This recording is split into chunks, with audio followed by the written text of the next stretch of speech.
this use of executive orders and presidential memorandums, I mean, this is an absolute abuse of power. This is more like kingship than it is a person that's supposed to be presiding, because that's what president means, over the people. Hey friends, welcome back. Sean here from SGT Report and the SGT Report YouTube channel. Hey, it's my honor to have on the line a new guest. His name is MartyLeeds. The YouTube channel is MartyLeeds 33. And Marty came onto my radar because of his excellent video, The Deocculting of John Podesta, which I raved about, posted over at SGT Report and at the Phaser. And in that video, Marty uses gematria to prove that photograph with Podesta, where he has his hands up and a fish on one hand and a 14 on the other, that equals 322 in gematria. Think skull and bones. Marty, how are you? Good, I'm well. Thanks for having me on. I appreciate it. Yeah, it's my pleasure. I was a big fan of that video, and you came on my radar because of that video, and I don't know that you had really done any Pizzagate research up to that point, but I thought that was a jaw dropper. Yeah, that was my first jump into the whole thing.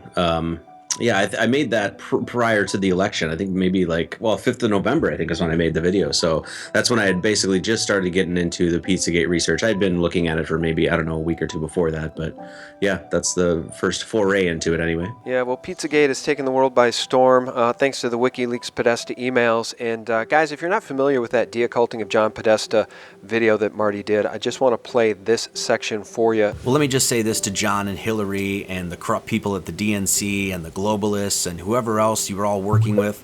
Guess what? I'm not interested in being part of your club and whatever disgusting and sick shit you and your ilk like to do. No thanks. I want to see you and your crimes against humanity exposed, and I, like so many others, want everyone else involved in your schemes to be brought forward with appropriate justice served. I'll pause it there. Yeah, with appropriate justice served, I'd like to see these people led away in handcuffs. Marty, what do you think the chances are that we'll ever actually see that as it relates to people like John or Tony Podesta or Hillary Clinton? That's a tough call, because there seems to be a sort of a changing of the times right now. Maybe I'm being a little bit naive on that or whatever, but I don't really think these people are going to be brought down by people within the establishment itself. I think if they're going to be brought down, it's going to be done by humans, real people doing the real work. I mean, I think that we're in a position right now where if nothing is done about some of these people, then we really need to start looking at our own, as a humanity, as we the people, need to start looking at our own legal options, whether that's, I mean, is this going to have to bring to a point where we are doing a citizen's arrest on some of these people? Yeah. I mean, is that where that might be where we're at? And that seems really harsh. It seems like, oh, that's vigilante justice or something like that. No, what we see happening is that justice is not being served. There's obviously guilt to go around. There's no question there. There's tons of guilt by a lot of people, and nothing is being done about it. Do I think Trump's going to do anything about it?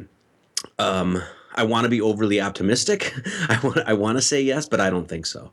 I don't think that he's going to do anything about it. And I think if he doesn't, like he promised in that second presidential debate, if he doesn't nominate a special prosecutor to look into the Clintons, I think you're going to have a lot of really pissed off people, and I'm going to be one of them. Yeah, me too. And I should say I just recorded an interview with Lewis from Small Gold. I just posted that on Tuesday at SGT Report, and I titled it "The Horrible Truth About Trump."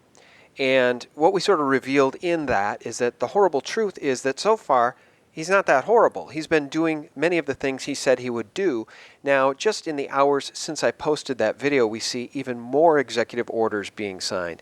And I was going to make a video about this today specifically, and then I thought I would just bring it up with you. So as part of this interview, I want to address this. He's signing all of these executive orders, which for those of us who are against Hillary Clinton and her ilk, the executive orders he's signing are good, right? They seem to be good for the people, good for the country. But there's a real danger and a real slippery slope in this kind of governance. In fact, it's really not constitutional. Obama did the same thing. We all decried it. We all bemoaned it. Now we see Trump undoing many of the things Obama did, which is great, but with executive orders. And it's a slippery slope into despotism, because if Trump in the future turns tyrannical because of a crashing economy, a crashing dollar, an economic collapse, he can use executive orders. And we're all giving him permission to do it. What is your take on the use of these executive orders? How does this make you feel? I mean, it's great for him to say we're going to build a wall, we're going to dismantle Obamacare, we're going to get out of the TPP, all with executive orders. That's terrific. The problem is that's exactly what Obama was doing. Yeah, I mean, I think this is an abuse of power. People had said that Obama had issued the least amount of executive orders than any other president. And the only problem with this is that's actually not, well, it's true in one respect, but with another thing that he actually did was presidential memorandums is what they're called. And he had actually issued a bunch of those. And basically all it is just semantics, essentially. It's basically the same way to say a presidential executive order, but he also signed a bunch of those. So this use of executive orders and presidential memorandums, I mean, this is an absolute abuse of power. This is more like kingship than it is a person that's supposed to be presiding, because that's what president means, over the people. So, yes, it alarms me, but he is just into office right now, and he knows that, well, look, the TPP is a bad thing. Got to shut that down. I agree with that. So maybe he's just going to do some of these executive orders when he first gets in to really get his cabinet moving, and then maybe he'll calm down on it. Hopefully, I don't know. I didn't vote for him. I didn't vote for anybody. I do not trust these people. I have a huge distrust in authority and a huge distrust in our government. So I don't know. I hope he calms down on it, but we'll see. Well, I was talking about this with a friend of mine, JC, a longtime reader of SGT Report, and this was actually just after I'd posted. Did you just say Jay-Z? JC. Jay-Z's a listener? Wow. Jay-Z's a buddy of mine. Yeah, no, he's Illuminati, so is Beyonce, so we're going to stay away from them. I think they've sold themselves out to people like, well, that's actually a spirit cooking tie-in, isn't it? There's that famous picture of Marina Abramovich with Jay-Z. Anyway, so JC and I were having a conversation, and this was just after I'd posted my video, The Horrible Truth About Trump, right? And then I found out, okay, even more executive orders. And then I thought, well, it's time to be intellectually honest about what's happening here. Because if Hillary Clinton had gotten in, and she was doing this, and she was coming after guns and ammunition and mandating vaccines nationally and doing all of that terrible, terrible stuff, we'd all be, rioting in the streets. We would be beside ourselves. So it is time for intellectual honesty as it pertains to what he's doing and how he's doing it. And then JC responded and said, you said it yourself, and so have many guests on your show. The high ranks of the bureaucracy, Congress, and the Senate are infested with satanic pedophiles and traitors who are beholden to powerful lobbyists. Surely you did not expect Trump to deal with these people as per usual to get things done. We have to give Trump a long leash. He says the captain can't pussyfoot around on the bridge and negotiate with the mutinying crew and rogue pirates. He has to pull a hard stop, go down to the engine room, and move the rudder himself. This whole long leash thing, though, is a slippery slope, isn't it? I mean, we might end up with a long enough leash that it'll be used for our own nooses. Well, a Trump supporter should be holding his feet to the fire. They should not be congratulating every time that he does this, because what a Republican is supposed to be is somebody who wants smaller government. So, I see, Trump's probably not going to do the expansion of government that Obama was, but he's not going to be in there, trashing all these laws that they should be, destroyed. What will bring me to a voting poll will be the time when the president says, I'm going to go in and I'm going to tear up the majority of the laws. Trump right now, he has Rick Perry as the Department of Energy, right?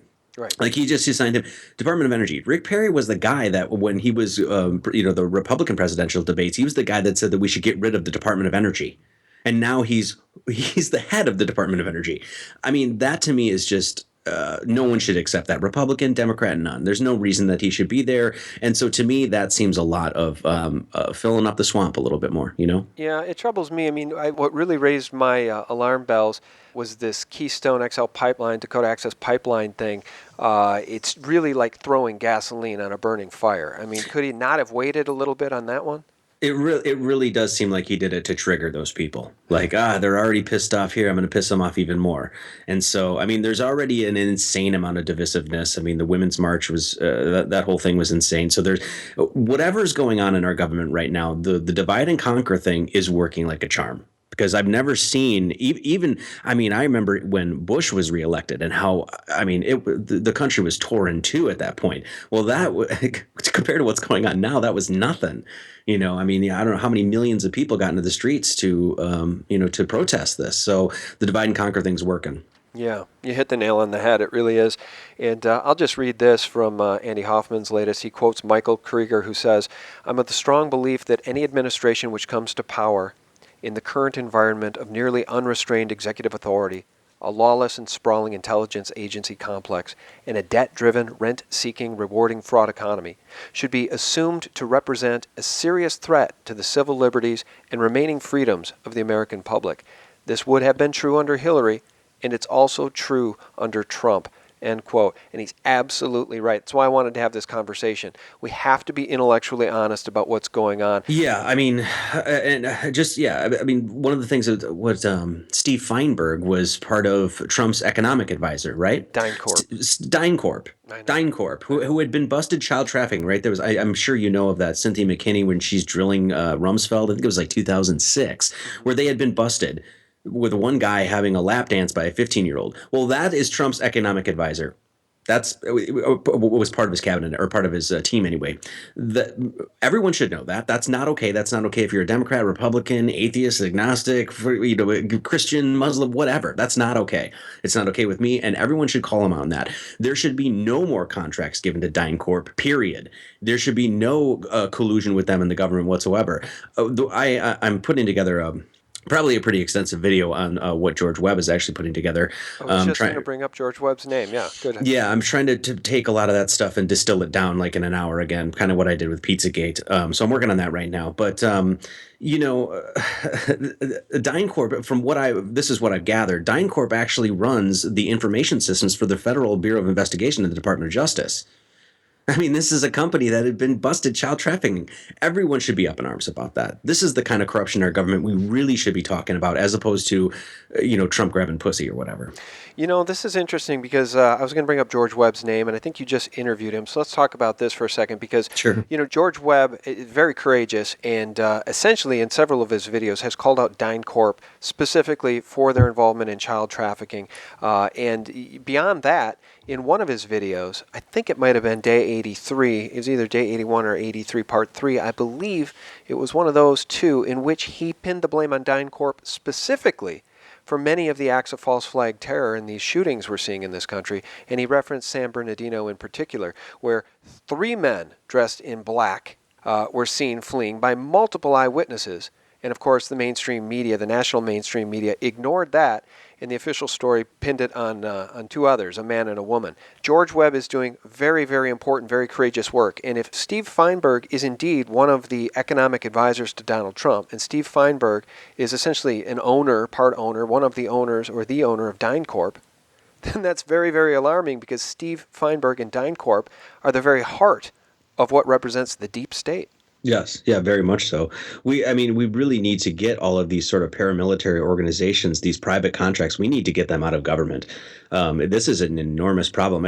As we're seeing, this is actually where, like you just said, that deep state comes from. There was the one part in George Webb, he's mentioned it several times, where this is while Hillary Clinton was Secretary of State, she was getting an email from and emailing people within this inner circle, her little group there, and that were giving money or working for the Clinton Foundation or Clinton Global Initiative. There's an email between her and Sid Blumenthal where Sid Blumenthal is saying, hey, Grange has a plan to take Tripoli. And so this is what, and Grange is a general lieutenant. Actually, I think he was in the Iraq War. I think he actually took Baghdad. Now he works for Osprey Global. Osprey Global is one of these independent contractors, paramilitary independent contractors that, while Hillary Clinton was Secretary of State, was sending him an email saying that we're going to do insanely illegal, treasonous terrorist activity. That one email alone just shows the absolute corruption and tyranny that it goes on underneath, behind the scenes. And I think that we might not have Hillary Clinton in there anymore, and I think we can all breathe a sigh of relief of that. But I don't think that's going to stop because you still have those organizations and institutions deeply embedded into our government. Let me ask you this about George Webb. You interviewed him recently, I believe on Monday, is that correct? Yep. Okay, when is that going to air? Hopefully tomorrow or Friday. So. Okay, we're having this conversation, guys, on Wednesday the 25th. As you know, having studied this stuff probably for many years as I have, it's hard to possess the investigative skills, and really, essentially, it's hard to possess the language to be able to do what George Webb is doing. He describes himself as a citizen journalist, but clearly there's a lot more to George Webb than just a guy who decided to speak truth on YouTube. Who is this guy? Who is George Webb? He lives in Portland, Oregon, so that's about all I know from him. I spoke to him about an hour, and I basically just kind of started following what he was doing in the last, like, couple weeks or whatever. Um, to me, George Webb is an actual journalist. It's journalism. I mean, it's real journalism. You don't see this kind of journalism from a CNN or an MSNBC or Time or anything like that. So, and really, if you ask him, he'll just tell you exactly what he's doing. He's putting a puzzle together. He's not. I mean, he's not even really doing any of this research. All he's saying is, "Hey, man, I'm looking at this. Here's some Pulitzer Prize-winning journalists. I'm going to take their article and I'm going to go." And he's literally linking major media news sources, basically implicating, not basically, absolutely implicating the Clinton Foundation and the Clinton Global Initiative into these terrorist acts. And so, I can't commend George Webb enough for what he's doing. And he obviously is getting somewhere, because on day 53, he wakes up and 40 of his videos were gone. That YouTube just wiped 40 of his videos, and they didn't say why. They didn't give copyright claims or copyright infringements or strikes or anything like that. It's just gone. So that says a lot to me. Just like the Pizzagate stuff. Whenever you see censorship going on or people trying to snuff this stuff or wipe it from the web, that's exactly where you want to go. So as soon as I had heard that George Webb, well, not only did I see it for myself and started investigating myself and see the excellent work that he's doing, but as soon as I heard that it was getting wiped, I was like, that's where I'm going. That's where the fire is. Yeah, no, he's doing remarkable work, and I guess what I was trying to say is that he has the use of language and facts that we've never seen before, not only in the mainstream media from other investigative journalists, really, even Cy Hirsch included, okay, Eva Bartlett included, but we've not seen this on YouTube in the alt media space either. I mean, pick some of the top truth tellers in the world, be it Michelle Chossudesky from globalresearch.ca or James Corbett, who's very knowledgeable. Many people have woken up because of Alex Jones and the InfoWars group. I've never heard the detail. He's using language that I've never seen used before. It's a different level of chess. He's really revealing the deep state that many of us have just been poking at from the outside. He's peeling the onion way, way, way down, layers deep. It's true, and the thing about that too is the thing storyboards itself, right? I mean, basically all he was doing is following what Eric Braverman supposedly said, hey, follow the money. So you actually go in, as I've watched him do, and now I'm starting to do this myself, you go in, the trail just leads right to the next thing. So it's just a matter of whether you're willing to actually do the work and familiarize yourself with these people and these institutions and these organizations and the Clinton Foundation and the history of this stuff.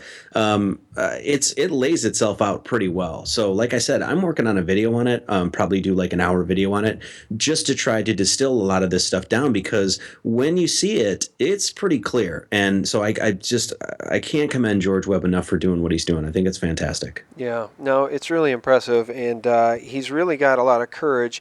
He started the series, and it was called Where is Eric Braverman? Now it's called DynCorp, Haiti, and Me, because Braverman has surfaced, I guess, allegedly going to work for Google Foundation. What do you think about that? Well, I think it's just more of the deep state. I mean, Google, DARPA, the whole thing's tied together. So, to George Webb's credit, he's publicly now asking Braverman to join him on a trip to Haiti to find out where all that Clinton Foundation money went, right? Let's go and see how this money's been spent. Let's see what's been built. Let's get to the bottom of this. Clearly, that's not going to happen. Braverman's not going to hop on a plane and go anywhere with George Webb. And I think George Webb still intends to go to Haiti by himself, and a lot of people are worried for his safety. And he's even said, if they take me out, this is how they'll do it. I mean, he just said that in a recent video, and he described how assassinations are done. So, I mean, the guy is really got essentially balls of steel, doesn't he?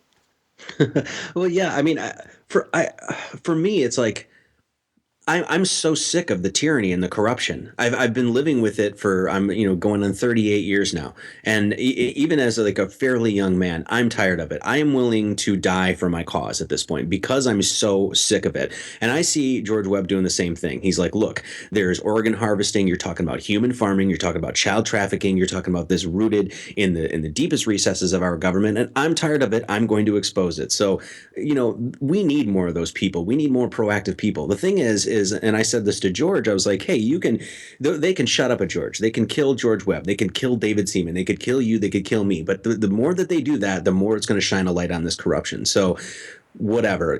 People that are exposing this stuff, Godspeed to you. Yeah, absolutely. I'll say this for the record. If anything happens to George Webb, his name will never be far from my lips. I will say George Webb, and I will refer to his work, and I've downloaded all of it. I've got it backed up. I know that others do too. I believe Anonymous. I've seen some comments. Anonymous and some of the other researchers over at Reddit have downloaded all of his stuff. His work will live on should anything happen to him. Now, let me ask you this. This would be a good segue out of his specific work and back over to Pizzagate.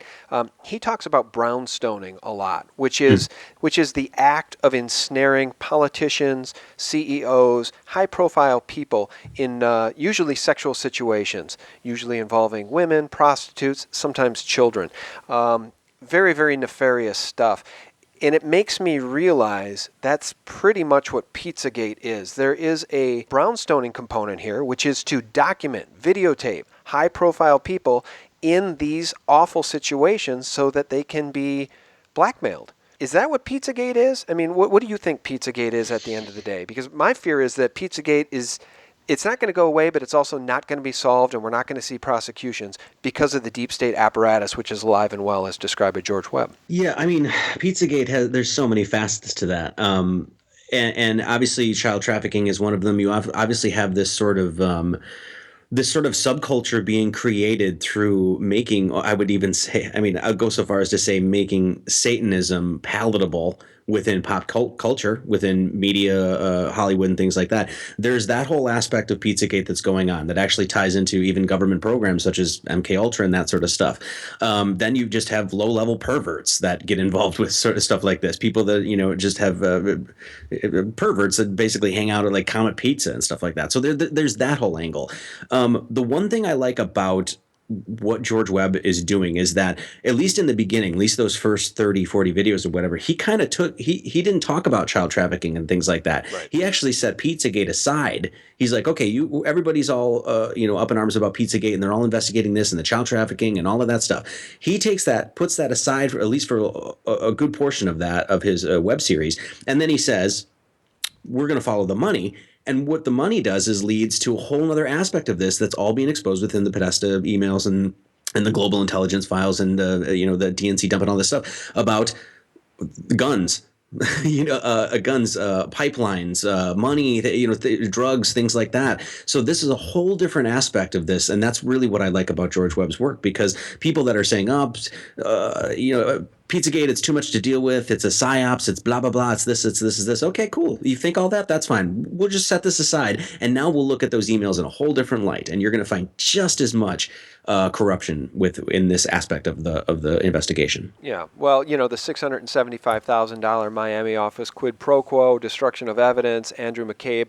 There's missing emails George Webb likes to come back to time and time again. Apparently, I think he's referring to the 650,000 emails on Anthony Weiner's computer, which, if those were released by the FBI, and the FBI says it's going to take 5 years to go through them all, which is absolute ridiculousness, if that cover-up was not in place, those 650,000 emails would reveal all of it. And it was the New York police chief, I believe, that made reference to it and said that in those emails is evidence of child trafficking and all of these terrible things that remind us of Pizzagate and so much more. And that's the NYPD chief. He has been the chief for like 40 years. Yeah. So it's, I'm assuming that guy's not lying, No, and he would have no reason to lie. I think exactly, he's frustrated by what was going on with Comey and the FBI. And I think there was at one point before the election the threat that if the FBI didn't come clean on this stuff, the NYPD would.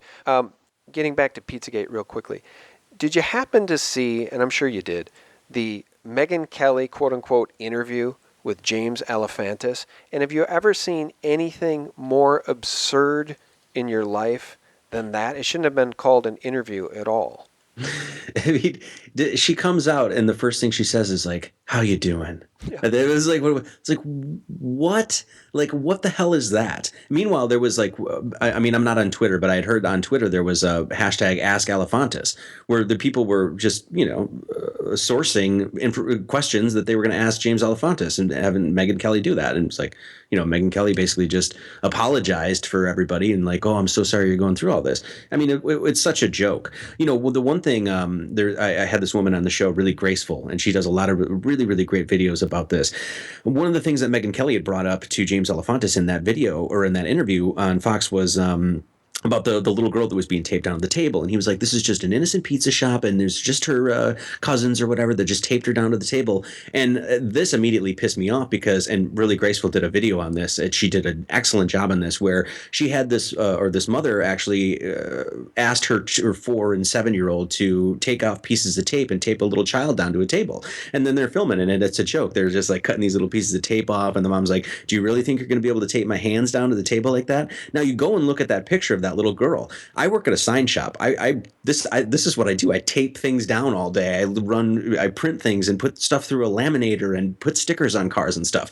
I work with this stuff all day. The tape job that was done to that little girl was absolutely done by parents or elder people. You know, I mean, and so that's the amount of lack of or journalism that was going on with that Megyn Kelly interview. She should be fired. Well, here's the thing, and this is how the mainstream media, which is essentially CIA media, works. It's CFR. That's the other thing about George Webb. It all goes back to the CFR, the Council on Foreign Relations. If you want to understand how these things happen, where the marching orders come from, it's CFR, it's Rockefeller, it's Kissinger specifically. He cites Kissinger a lot. That's how the deep state works. That's how the CIA works. You get your assets in place. They do your bidding by actually not doing any real journalism as it relates to asking James Alefantis any questions like, what's the kill room all about? Why is that so funny? And then you get to leave and get $20 million. It's salt in the wounds of any of us who actually care about this country, truth, and justice. It's absolutely beyond the pale. And did you hear this? Speaking of those in the pocket of the CIA, staying on that theme of those journalists, quote-unquote journalists in the pocket of the CIA or the deep state, Jake Tapper, the journalist over at CNN, his wife Jennifer, did an interview with Washingtonian Magazine about a year before Pizzagate broke. And in the interview, she's talking about her family and mom code and favorite movies and signature scent. And the question comes up, favorite restaurant with the kids? And she says, Comet Ping Pong. And then she's asked favorite date night restaurant, and she says Buck's Fishing and Camping, which has also been implicated in this Pizzagate thing. What are the chances of that a year before Pizzagate broke?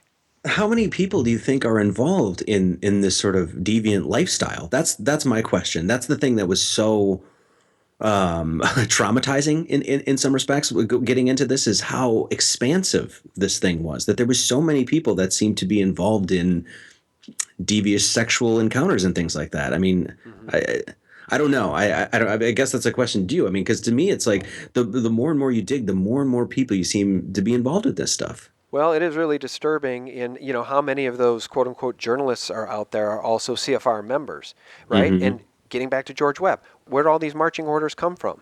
To go into Haiti and to do all of these things and to, do the oil pipelines and, to topple Gaddafi in Libya. It all starts at the CFR. Well, a lot of these journalists are CFR. So, I mean, you know as well as I do that this child sex trafficking, pedophilia thing, and of course the better word for it than Pizzagate is pedogate, this has been going on for decades. I mean, we know all about Jimmy Savile, and we know about the Franklin cover-up, and we know about, all of this awful stuff. This is nothing new. I think Pizzagate is just the tip of the iceberg, but it tells us how large and ugly the iceberg is. Yeah, I mean, Jimmy Savile, the thing that people don't know is Jimmy Savile was like supposedly best friends with Prince Andrew, right? And Prince Charles. And Prince Charles. Many pictures of him and Prince Charles.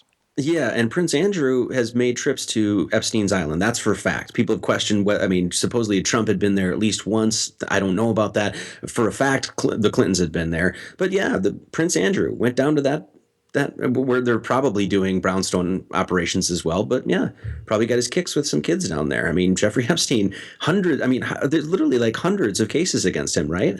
I mean, I know at least there was one that was like 103 Jane Does or John Does or whatever they call them. And then another case was like 40.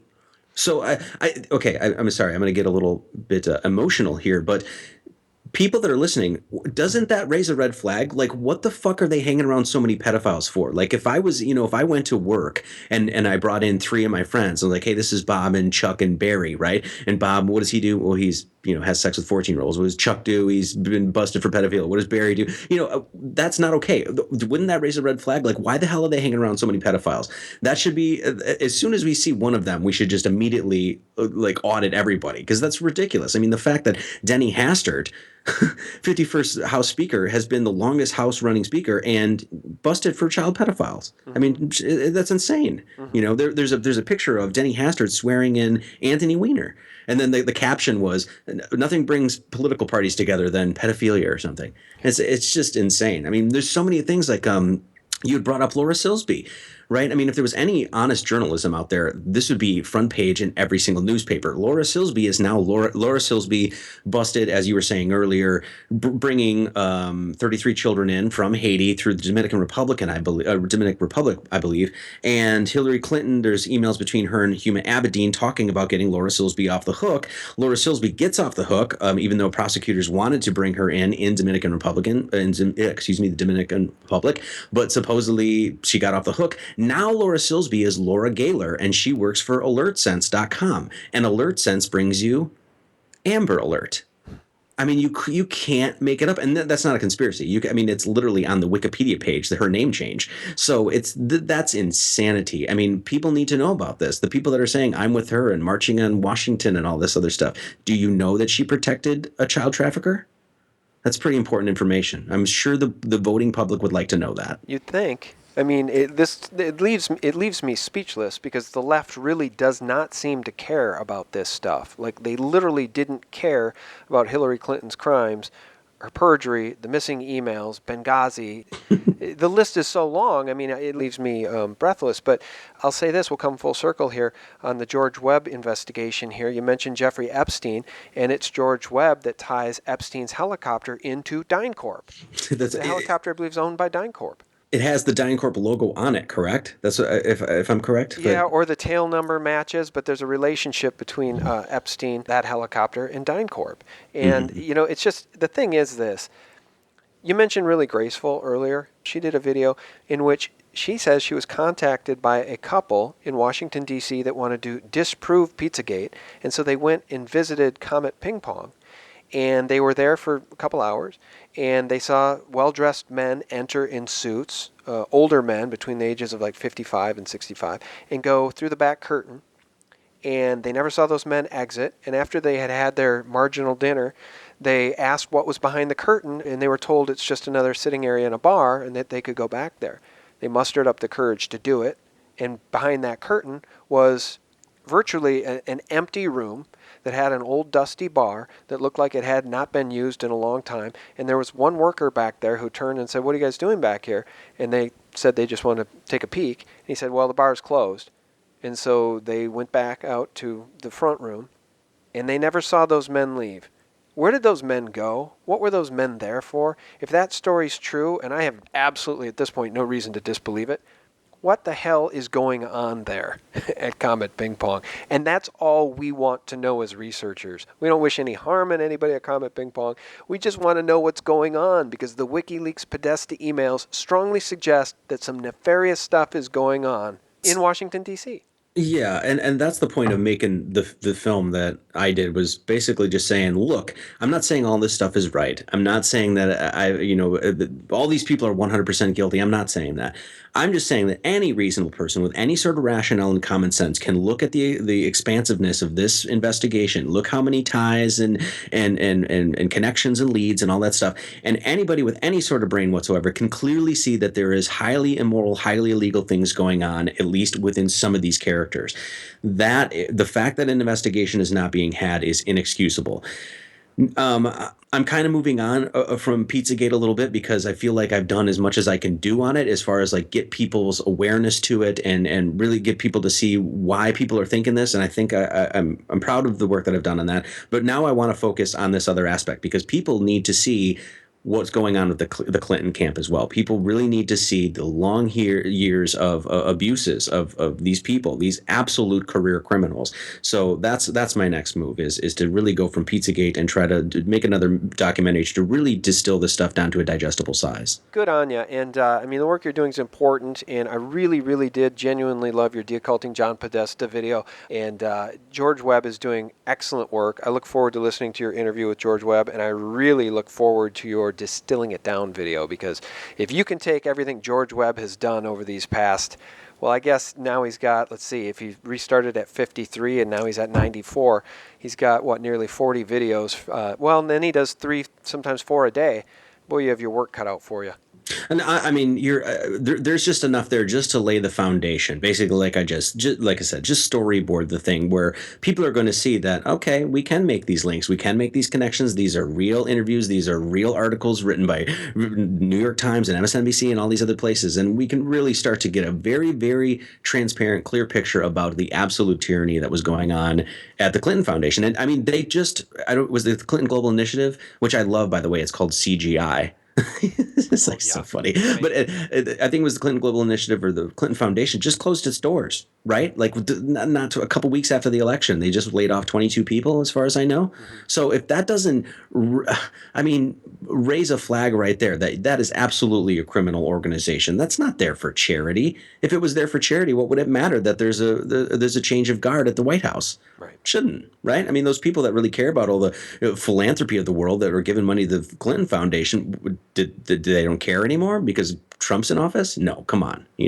Anybody with any sort of sense can really see that. And when you start pointing it out and make it clear, people get it, So, and that's what George Webb is doing. And even how, because it takes a little while to get into his stuff because you have to familiarize yourself with the cast of characters and everything like that. But once you get in there, I mean, it's a day-to-day thing. You just here's more. So. Well, and Charles Ortel has laid bare the fraud coming from the Clinton Foundation, the billions of dollars missing from Haiti, and it's George Webb that even peels that onion much, much further so people can understand the players. I know we're all over the map here in this conversation, guys, so I hope you got some value out of it. I just want to round things out, though, and just bring it full circle by talking about tyranny. Really, this entire conversation has been about tyranny of government, the tyranny of the deep state. Will we get any changes under Trump? We're seeing some positive executive orders, in my opinion, that are favorable for the nation and for the people. The problem is that executive orders and that kind of unchecked power is often historically abused in time, and that's how we get despots. So I'll leave you guys with this. This is from Andy Hoffman's post today on the 25th, and he writes, "The shocking amount of executive orders Trump has already signed, 6 in just 2 days of work, has put him on pace to eclipse the most ever by a president. Nowhere in the Constitution are executive orders permitted. They are laws without congressional approval. In fact, Article 1, Section 1 makes it clear that all legislative power resides in Congress, and yet they have become more a part of U.S. government than ever." He goes on to say, "Some executive orders are harmless, like Trump's ban on government employees using social media, and some are questionable, like his restriction on Muslim immigration from 7 Middle Eastern nations.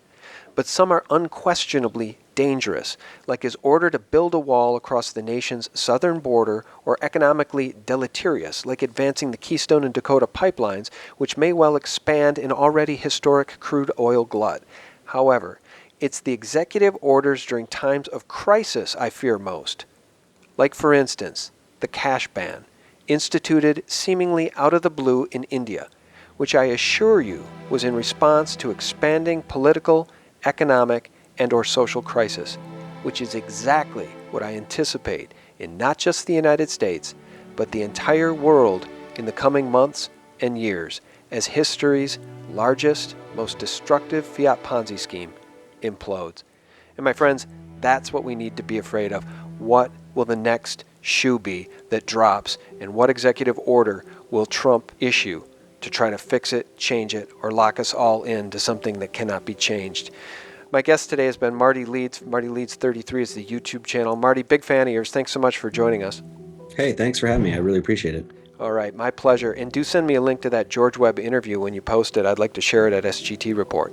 I will. I definitely will. Thanks, man. Thank you. And guys, thank you so much for tuning in. We very much appreciate your support at sgtreport.com, thephaser.com, and thelibertymill.com. Real news 24/7. God bless. You could say, well, I'll just retreat and I don't need a leader and I'll just do my own thing. Well, not if they're going to come for you. Not if they're going to take your money so you can't earn a living, but through excessive taxing. Not if they're going to take your children and put them into wars.